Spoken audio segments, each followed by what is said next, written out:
दोस्तों हमारा देश हमारी संस्कृति और सभ्यता के लिए तो जाना ही जाता है, साथ ही साथ ये हमारी डेमोक्रेसी के लिए भी जाना जाता है, क्योंकि भारत दुनिया की सबसे बड़ी डेमोक्रेसी है। पर डेमोक्रेसी का मतलब ये नहीं कि यहाँ पर हर चीज़ की खुली आज़ादी है। ना बाबा ना, भारत में ऐसी बहुत सी चीज़ें हैं जिस पर प्रतिबंध लगाए गए हैं। पर सबसे हंसी वाली बात तो ये है कि यह चीज़ें इलीगल होने के बावजूद लोग इन्हें ना सिर्फ करते हैं बल्कि इन्हें करने से डरते भी नहीं। और हमें पूरा यकीन है कि इन इलीगल चीज़ों में से एक ना एक चीज़ तो आपने भी करी होगी। अब वो चीज़ क्या है, इसे जानने के लिए वीडियो के बिल्कुल अंत तक बने रहिएगा। वीडियो में आगे बढ़ने से पहले अगर आप चैनल पर नए हैं तो प्लीज़ सब्सक्राइब करके घंटा हिलाना ना भूलें। ऐसा करने से आप पर कृपा आनी शुरू हो जाएगी। ट्राई करें, इट वर्क्स। आइए दोस्तों, सबसे पहले बात करते हैं किसिंग इन पब्लिक, जो कि हमारे भारत में सख्त मना है। इसलिए भावनाओं में बहकर गलती बिल्कुल भी मत करिएगा, क्योंकि भले ही पुलिस वाले इन चीज़ों को नज़रअंदाज कर देते हैं, लेकिन अगर वो चाहें तो इसके लिए आपकी अच्छी खासी खबर ले सकते हैं। आज भी हमारे भारत में PDA यानी कि पब्लिक डिस्प्ले ऑफ अफेक्शन किसी क्राइम से कम नहीं है। जहां इंडियन पेनल कोड के तहत सेक्शन 294 में यह साफ साफ बताया गया है कि पब्लिक में किसिंग करना मना है। हालांकि 2014 में लोगों ने नॉन वायलेंस प्रोटेस्ट किया था ताकि वो इस कानून को बदल सकें, लेकिन इतनी मेहनत करने के बावजूद ये कानून अभी भी सख्ती से बना हुआ है। इसलिए पब्लिक में किस करने से पहले अपना पिछवाड़ा बचा लीजिएगा, वरना जो डंडे पड़ेंगे उससे कोई आपको बचा नहीं पाएगा। अल्कोहल कंजप्शन इन गोवा।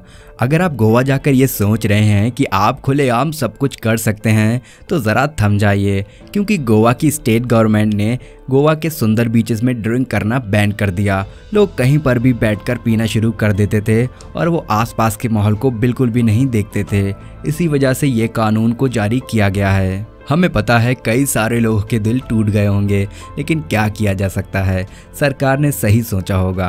पर कोई बात नहीं, अगर आपको दारू पीनी है तो आप बार के अंदर या फिर बीच से अलग हटकर अपनी दारू का जाम ले सकते हैं। Road side dentist.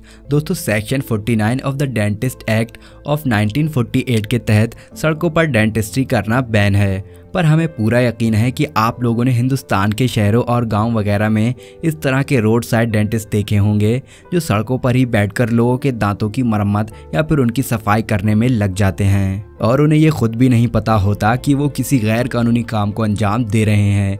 इसलिए अगर आपको अपने दांतों से जुड़ी कोई परेशानी है तो ऑफिशियल डेंटिस्ट के पास जाइए, क्योंकि इस तरह सड़कों पर दांतों की मरम्मत करवाकर आप भी गैर कानूनी काम में हाथ बटा रहे हैं।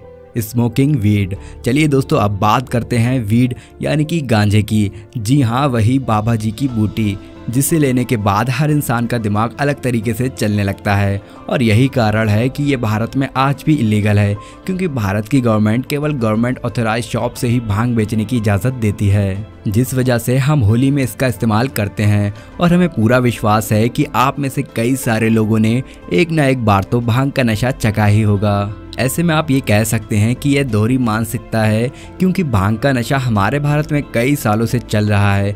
इसी वजह से गवर्नमेंट ने इन पर बैन नहीं लगाया, लेकिन दूसरी तरफ गवर्नमेंट गांजे पर प्रतिबंध लगाकर बैठी है। हालांकि भारत में कुछ ऐसे भी राज्य हैं जहां पर गांजा अलाउड है, लेकिन गांजे को लेकर उनके अलग ही नियम हैं। Women work at night. अब ये नियम भी बहुत ही कम ही लोगों को पता होगा, लेकिन दोस्तों हमारे भारत में फैक्ट्री या फिर कंपनी वगैरह में महिलाओं का रात में काम करना पूरी तरह से बैन है, क्योंकि महिलाओं की सुरक्षा को मद्देनज़र रखते हुए उन्हें शाम के 7 बजे तक ही कंपनी में रखा जा सकता है। उसके अलावा अगर आप एक्स्ट्रा समय उनको ऑफिस में रखते हैं तो उसके लिए आपको गवर्नमेंट से परमिशन लेनी पड़ेगी, और जो कंपनी गवर्नमेंट से परमिशन लेती है उन्हीं के यहाँ महिला लेट नाइट तक काम कर सकती हैं, वरना नहीं। Picking up money from road. अब आप सभी के साथ कभी ना कभी ऐसा हुआ होगा जहां पर आप रोड या मेट्रो स्टेशन वगैरह पर पैसे गिरे हुए पाएंगे, और ऐसी सिचुएशन में अधिकतर लोग पैसे उठाकर तुरंत अपनी जेब में रख लेते हैं, लेकिन यह चीज़ पूरी तरह से गैर कानूनी है। आप केवल 10 रुपये से कम रुपए ही सड़क या फिर किसी भी पब्लिक प्लेस से उठाकर अपने पास रख सकते हैं। उसके आगे अगर ज़्यादा पैसे हैं तो आपको इसकी रिपोर्ट पुलिस में लिखवानी होती है, लेकिन जैसा कि हम सभी जानते हैं शायद ही कोई ऐसे पैसे पाने के बाद पुलिस के पास उसे देने जाता होगा। क्यों दोस्तों, सही कहा ना हमने। Beef ban.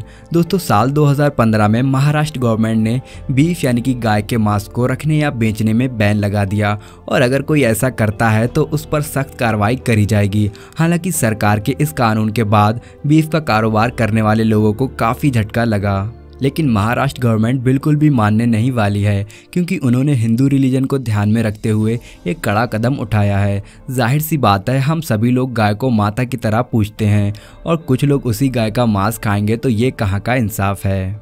Child labour. दोस्तों चाय की दुकान हो या फिर बड़ा सा ढाबा, आप लोगों ने इस तरह के कई जगहों पर छोटे छोटे बच्चों को काम करते हुए देखा होगा।